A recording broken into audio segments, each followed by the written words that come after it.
चंद्रपूर मतदारसंघात लोकसभा निवडणुकीच्या पहिल्या टप्प्यात मतदान पार पडलं। मतदान पार पडल्यानंतर MIDC परिसरातील वखार महामंडळाच्या गोदामात तयार करण्यात आलेल्या स्ट्रॉंग रूममध्ये EVM ठेवण्यात आले आहेत।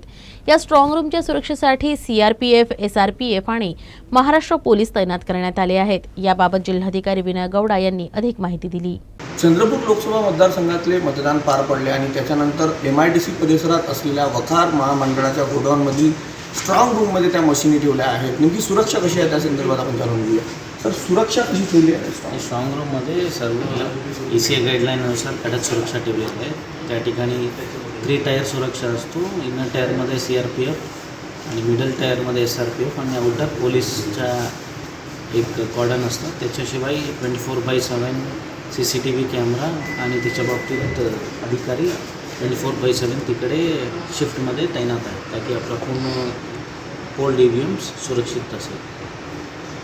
EVM ठेवलेल्या परिसरात कुठेही अनुचित प्रकार घडू नये किंवा कोणताही अज्ञात व्यक्ती तिथे जाऊ नये यासाठी एकदम कडक सुरक्षा प्रशासनाने ठेवली असल्याचे जिल्हाधिकारी यांनी सांगितलं आहे। पवन जबाडे, UCN न्यूज, चंद्रपूर।